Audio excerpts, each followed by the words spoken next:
देखो भाई, जो भी बहुत सारे बच्चे मैसेज कर रहे हैं कि पढ़ाई वढ़ाई में मन नहीं लग रहा है, 1 महीने एग्ज़ाम बचा है, तो भाई एक चीज़ जान लो। मेरे एक दोस्त ने एक बार एक बात कही थी।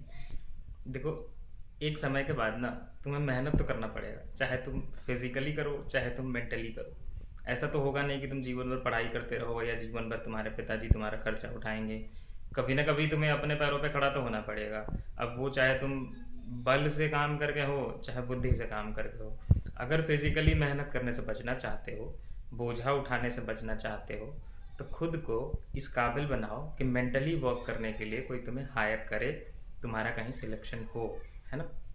और मन क्यों नहीं लगता, एक बार पता है, एक बार एक गौतम गौतम बुद्ध की एक स्टोरी है। उसमें एक गौतम बुद्ध का कोई शिष्य उनसे पूछता है कि मेरा मतलब किसी काम में मन नहीं लग रहा है, ऐसा कुछ समझ में नहीं आ रहा, मैं क्या करूं।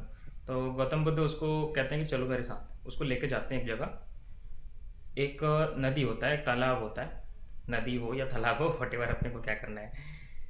उसमें उसको ले जाते हैं, उसके साथ वो अंदर जाते हैं।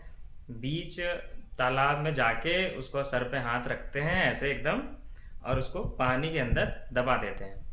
वो उसको तब तक नहीं छोड़ते जब तक वो एकदम मतलब इस लायक नहीं हो जाता कि वो मर ही जाए, अगर वो एक पल सांस ना लिया कर तो जब वो एकदम मतलब ऐसा होता है ना कि अब ही मर जाएगा, अभी मर जाएगा, तो वो उसको अचानक से छोड़ देते हैं। वो बाहर आता है। उसको थोड़ी देर बाद उससे पूछते हैं कि तुम जब मतलब जब मैंने तुम्हारे सिर से हाथ उठाया, तुम्हारा सर पानी से बाहर आया, तो तुम्हें सबसे पहले क्या चाहिए था। उसने कहा हवा, सांस लेनी थी, मुझे ऑक्सीजन चाहिए था। तो उसको गौतम बुद्ध ने कहा कि तुम्हें जो भी चीज़ें करनी है ना, और तुम नहीं कर पा रहे हो, उसके प्रति तुम्हारी फीलिंग ऐसी ही होनी चाहिए कि अगर वो मतलब सुबह उठो, रात को सो, वॉट एवर, जब भी तुम कोई भी काम कर रहे हो, तुम्हें सबसे पहले प्रायोरिटी जो होती है, प्रायोरिटी, जब वो पानी से बाहर आया तो सबसे पहली प्रायोरिटी उसकी क्या थी, ऑक्सीजन। अगर वो सांस लेगा तभी बाकी चीज़ें मायने रखती हैं, नहीं तो बाकी चीज़ों का क्या ही, फिर वो मर जाएगा, ख़त्म कहानी।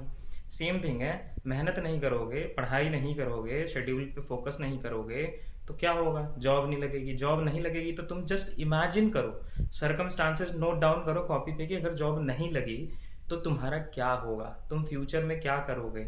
जो लोग अभी तुमसे मतलब इंसल्टिंग बिहेवियर से बिहेव करते हैं, या जो तुमसे अच्छे से बात नहीं करते हैं, जो कहते हैं कि तुम ये डिज़र्व नहीं करते हो, तुम फालतू का काम कर रहे हो, तुम भटक गए हो, तुम्हें क्रिटिसाइज़ करते हैं, उनको क्या जवाब दोगे, अपने माँ पिताजी को क्या चेहरा दिखाओगे।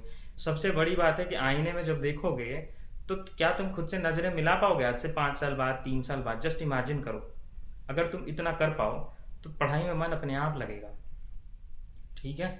अगर इसके बाद भी, अगर देखो, एक चीज़ और होता है कि दिमाग, तुम कितनी भी कहानियाँ सुन लो, मैं तुम्हें कितना भी समझा लूँ, लेकिन अगर तुम्हारा दिमाग तुम्हारा साथ नहीं देगा ना, तुम अगर अपने दिमाग को अपने कंट्रोल में नहीं कर पाए तो फिर कुछ नहीं कर पाओगे।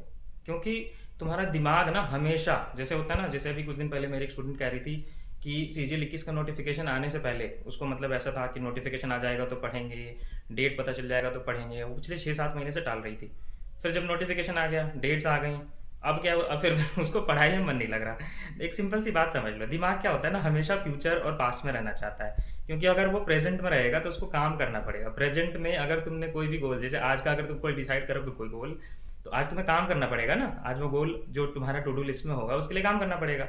लेकिन पास्ट और फ्यूचर, ये दिमाग ना हमेशा इन्हीं दोनों में रहता है। इन दोनों के लिए काम नहीं करना पड़ता, बस सोचना पड़ता है, और वो सोच सोच के ही खुश रहता है, ठीक है। तो दिमाग को वहाँ से निकालो, दिमाग को कहो कि भाई प्रेजेंट में आ जाओ, मेरे को पढ़ाई करनी है, मेरे को ये काम करना है, और वो काम करो, ठीक है। भागवत गीता में भी श्री कृष्ण ने कहा है कि तू इस मन का दास न बन, इस मन को अपना दास बना। अगर तुमने इस मन को अपना दास बना लिया ना, तो बस काम हो गया तुम्हारा। बाकी आज के लिए इतना ही।